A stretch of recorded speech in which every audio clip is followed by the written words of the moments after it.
What's going on, everybody? Welcome back to another video. So I was originally streaming this, but something came up while I was streaming, so I needed to take down the live stream because it wasn't a professional live stream, and I felt really bad about how it was going. So I just decided to turn this into a video. But in this video, we're getting into the Nottingham Forest and Chelsea preview at the bridge, along with some news on Mudryk, news on Reece James, Levi, Colwill, and also Joao Pedro being linked with the move away to Barcelona after Enzo Cucurella and himself go out to Spain to go watch tennis. So if you like these kind of videos, you like soccer, sports, anything like that, drop a like, smash that sub button, get engaged in the comments, and let me know your guys' thoughts on everything that we have talked about in this video, right? So first order of business that we're going to get into here is we'll get into Joao Pedro first. This is something that I do need to speak on, and this is something that needs to be talked about here, right? So if we go ahead and pull over to, let me go ahead and, hold on 1 second.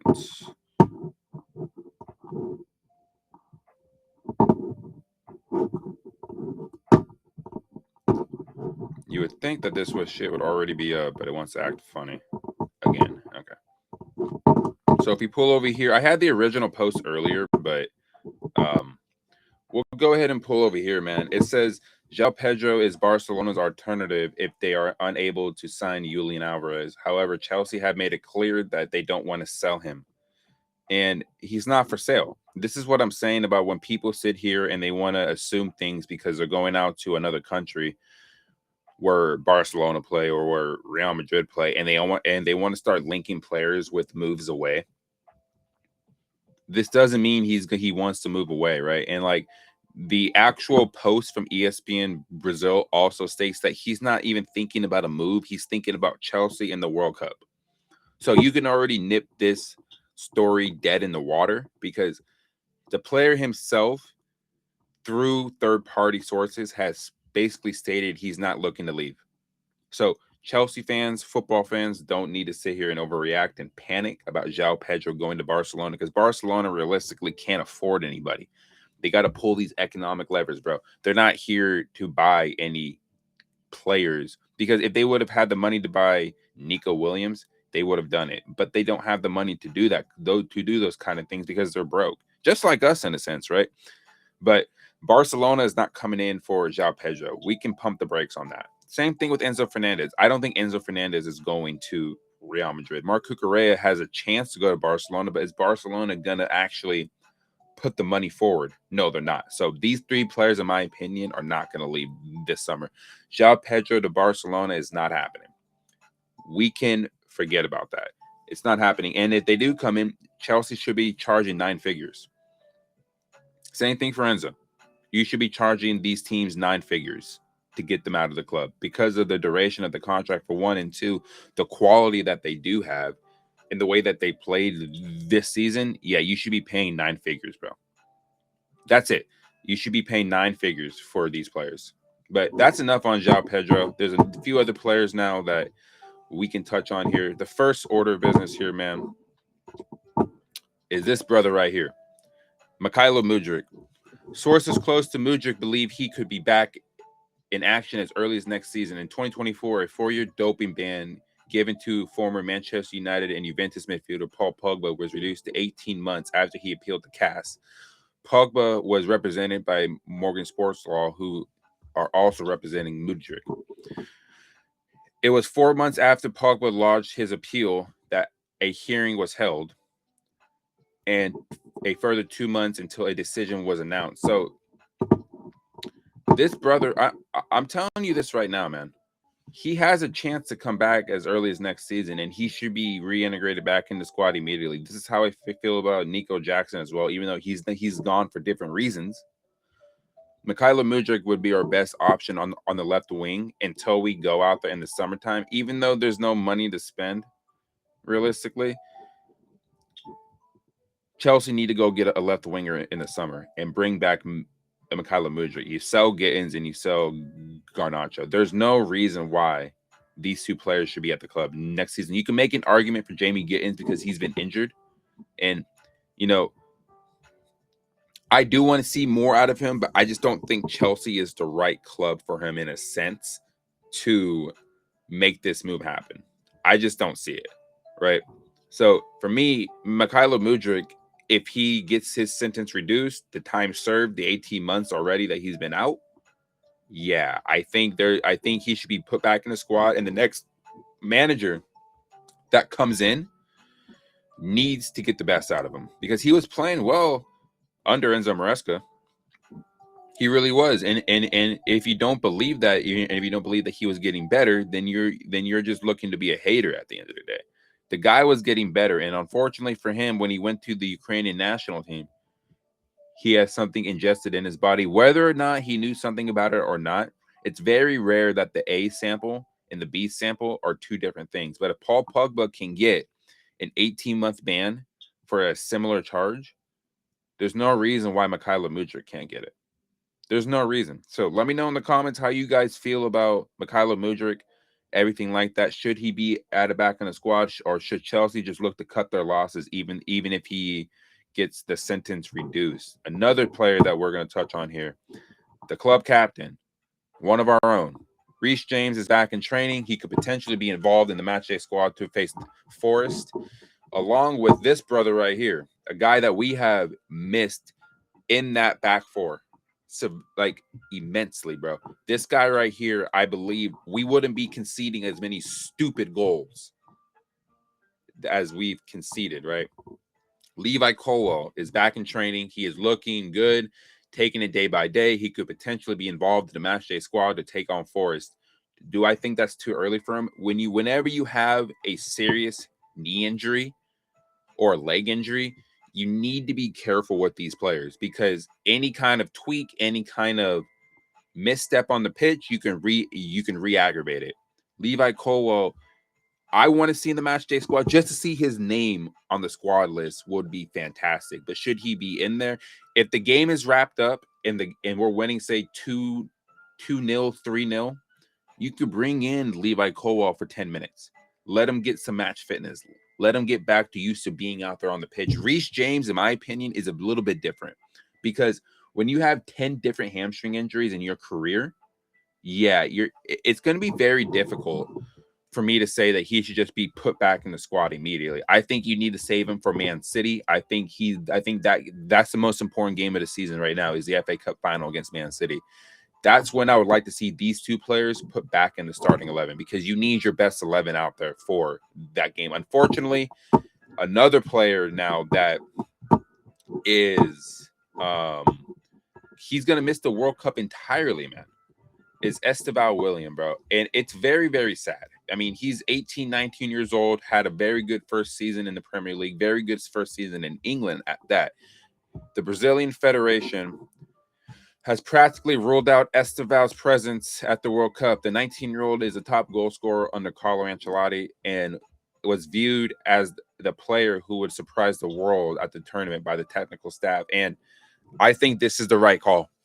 I think for his career and for his mental, he needs to miss out on this World Cup and just make sure that he's fit and ready for the following league season next year, where Chelsea may not be in Europe, or they may be in Europe if they win the FA Cup, right? But at the end of the day, you need this brother to be absolutely 100% for whatever Chelsea want to achieve in the future. And he's going to be a big reason why Chelsea wins some type of silverware in the next few seasons, if we win silverware, right? But he's going to be one of the reasons why. And his two most iconic moments this year is the game winner against Liverpool 2 days before my birthday, and the goal against Barcelona, which right now may be the goal of the season. Now, Joao Pedro may have something to say about that with a few of the finishes he's had, or maybe even the Caicedo goal against Liverpool, right? But Esteban, man, I mean, I love this brother, man. I really, really do. I think he, at some point in his career, he will be in the running for the Ballon d'Or. Not now, not in the next 3 or 4 years, but once he gets better, he can get over the injury crisis that he's had this season. I think he could be in the running one day for the Ballon d'Or. Now, it's going to take time to get to that level, but the Brazilian national team has a new star on their hands. Vinicius Jr., who you see here in the background, right? Who you see here in the background, it's no longer his team. He had his opportunity. But if we're being real, now all the pressure really is on Vinny Jr. to get this Brazilian national team a World Cup that they haven't won since 2002. We're going on now, what is it, 2026? We're going on 24 years since Brazil last lifted a World Cup, and they've won the most in the tournament's history. In my opinion, Brazil was going to get to the World Cup final because I felt like Esteval was going to be one of the reasons why they got that far. Now that he's out, I may have to rethink my position on that, and maybe Brazil doesn't even get to the semifinals of the World Cup, right?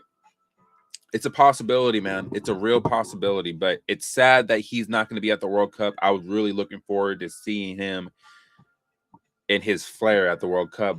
But now Brazil should be one of the favorites at the World Cup.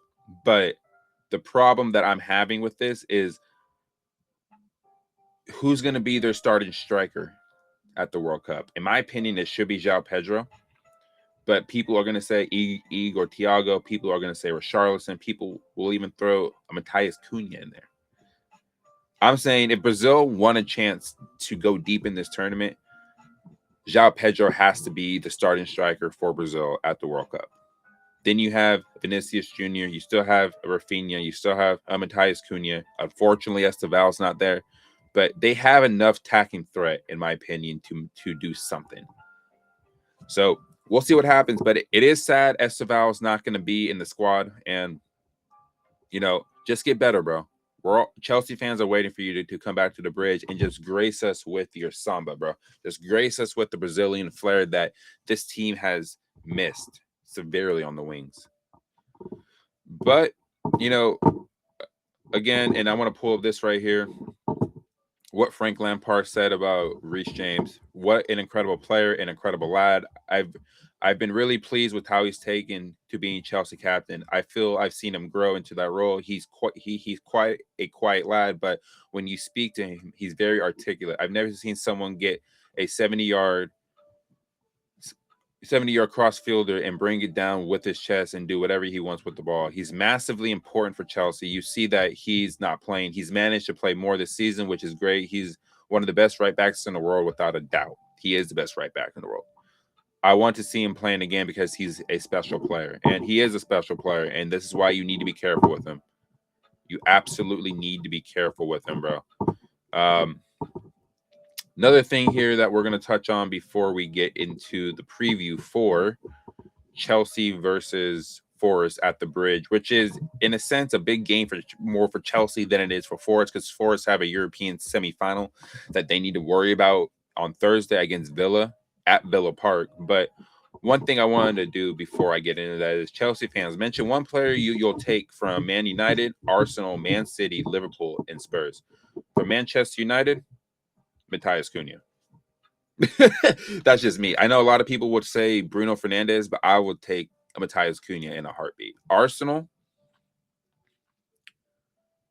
give me Saliba, honestly. Man City, Jeremy Doku. Jeremy Doku. I'm just going to leave it at that. Liverpool. Liverpool. Who would I take from Liverpool right now on current form?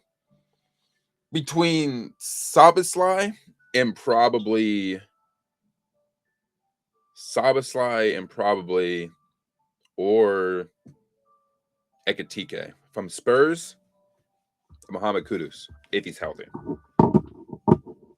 But I'll show you guys the post right here real quick. It was just a Chelsea fan asking this. So those are the players I would take. Matheus Cunha, Saliba, Jeremy Doku, Ekitike, and Mohamed Kudus. That's who I would take from these 5 clubs right here. But if we're going to get into the Forest and Chelsea preview here, I mean, it's a big game for Chelsea in a sense, because they need to pick up points in the Premier League, bro. Like, they absolutely do. And it's getting to the point now where you're starting to wonder if this team has really like thrown in the towel on the season and they're just more worried about the FA Cup, which I understand because the FA Cup is their chance at silverware this season and their chance to get into Europe. Unless Aston Villa win the Europa League and Chelsea finish 6th, then Chelsea will find its way into the Champions League in the crummiest way possible, right? But at the weekend or on Monday, Chelsea have to show up because Forest are in good form right now, man. They just beat Sunderland 5-0 at the Stadium of Light last week, and Sunderland at that point only had 2 losses at home in the Premier League. That's a very tough place to go, and Chelsea have to go there at the end of the season, right? And that may make or break whether or not Chelsea finish in the top half of the table or not. So this is why the 3 points on Monday, they have to get them. And if they can show up on Monday where they played well against Leeds and they're direct, they're fluid, they take chances, they take risk, and they put balls in the box, they take shots, and they don't make stupid mistakes in the back. Robert Sanchez is commanding in the box. We can beat Forest. We went to Forest earlier in the season and beat them 3-0. So it's a possibility, right? So it's like I said, Forest have a European tie on Thursday. Are they going to play their strongest 11? I mean, in my opinion, I think they're safe, but I can understand why a lot of people will say that that they still need to try to get as many points as possible before they actually get to the game on Thursday. So if we take a look at the Premier League table as it stands, right? Arsenal are on 73 points with a game in hand. Man City have a game, or they played one game more than Man City. If Man City went out, they win the league. Manchester United's on 61, Liverpool on 58, Villa on 58, and there's a 8-point gap between Villa and Brighton for that last Champions League spot, right? Brighton are on 50, Bournemouth are on 49, Chelsea sit on 48 points with, look at this run of form, bro. 5 straight losses in the Premier League, bro. And I don't remember when they've lost 5 consecutive games in the Premier League because it just doesn't happen often. And they broke such an unwanted record where they went scoreless in 5 straight league games for the first time since 1912 when the Titanic sank, and Chelsea are sinking like the Titanic in the Premier League right now. They absolutely are. But I mean, we look at this and it's like if Chelsea win out, they'll be on 60 points. And will that be good enough to get top 6? It might be, but Chelsea have to win Monday. They absolutely have to win Monday. Like, there's no more excuses for this. Oh, well, it's a young team. It's like, no, this team has been together now, in my opinion, for about 2 to 3 seasons. They should be higher up in the table. They should absolutely be higher up in the table. With the squad on paper, this team is a top 6 team. In my opinion, is a top 4 team. But when you're continuously dropping points in a league and you're not scoring goals and you're conceding for fun, you're not going to get a European spot. It's just not going to happen. It just will not happen, guys. So their best chance at getting into Europe right now is winning the FA Cup. Are they going to win the FA Cup? We'll have to wait and see. We really will have to wait and see on that, right?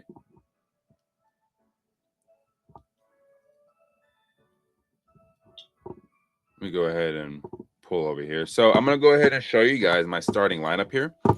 I do like my idea for this because what I'm thinking of here is that we have to play our strongest 11 no matter what. And in my opinion, this is going to be our strongest 11 going forward. Now, a lot of people are going to say, well, bro, like, where's Wesley Fofana at? He isn't good enough, bro. He isn't good enough. And I don't want to see him back in this team at all for the rest of the season. That's just me. But this is my starting 11 that I have in mind here. Got Robert Sanchez in goal, Malo Gusto, Trevor Chalobah, Joao Hato at left side of center back. Bro, these ads are absolutely ridiculous, dude. Mark Cucurella, Romeo Lavia in midfield, partnering with Moises Caicedo. I want to see more Romeo Lavia. I think him and Caicedo bring that good balance in midfield that allows Enzo to push up the pitch a bit more and link up with Palmer and Pedro Neto, who I have out there on the left-hand side. I put Palmer on the right-hand side for this reason. People continuously tell me, and they continuously tell the fan base, that he's better centrally. I'm sorry. Cole Palmer off the right-hand side, it allows him to be more free, because when he's in the center of the pitch with his form right now, he's not going to find those half spaces. If you get him out wide and you allow him to actually cut inside and drive at the goal. Now, with him back to goal, he's not necessarily the strongest player. He's a tall, lanky player, but I feel like he's better out there on the wings. With no Esteval, who are you going to put out there on the right wing? You can put Pedro Neto out there, but then it's going to force you to start Garnacho on the left. I'm not doing that. We've seen enough of Alejandro Garnacho this season, bro. We really, really have.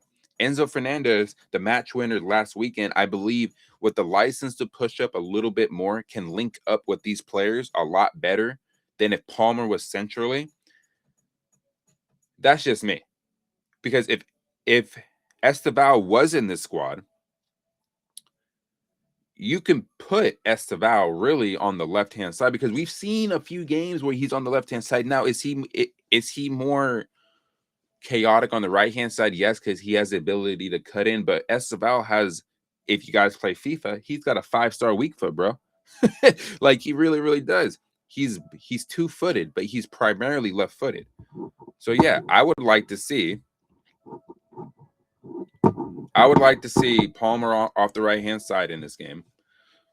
Enzo Fernandez at the 10. Even though, is he really a number 10? No. But he's better off that right-hand side. Did that really happen, bro?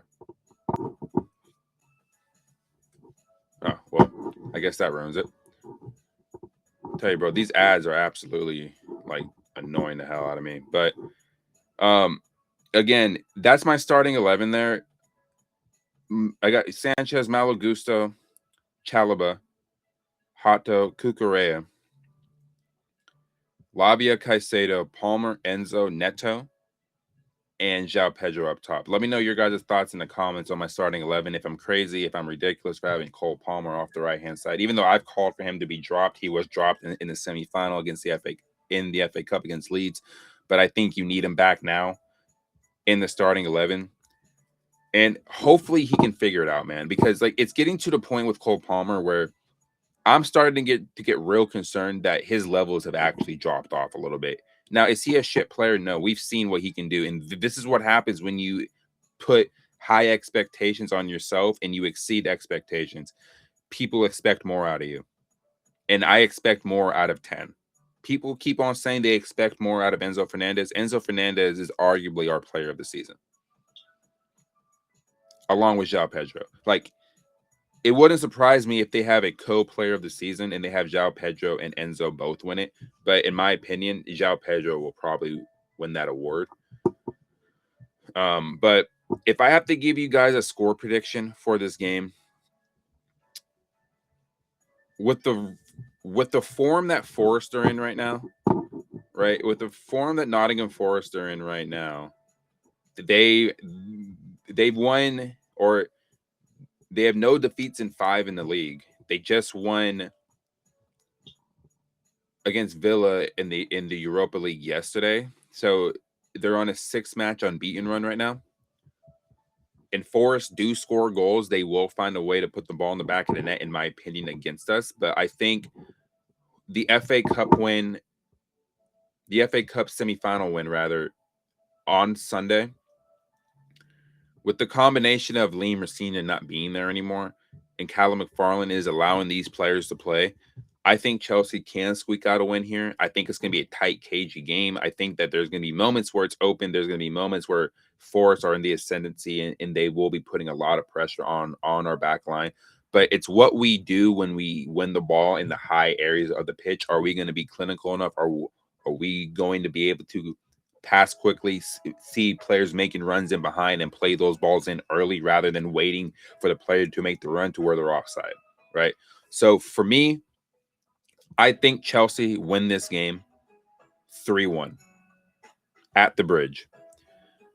I think in the first half, Forest do score first. I think Forest will get the first goal because I just think that at home we're so in the mud that I think it's going to take us going down for us to wake up in this game. And I think they score first. I think they score early.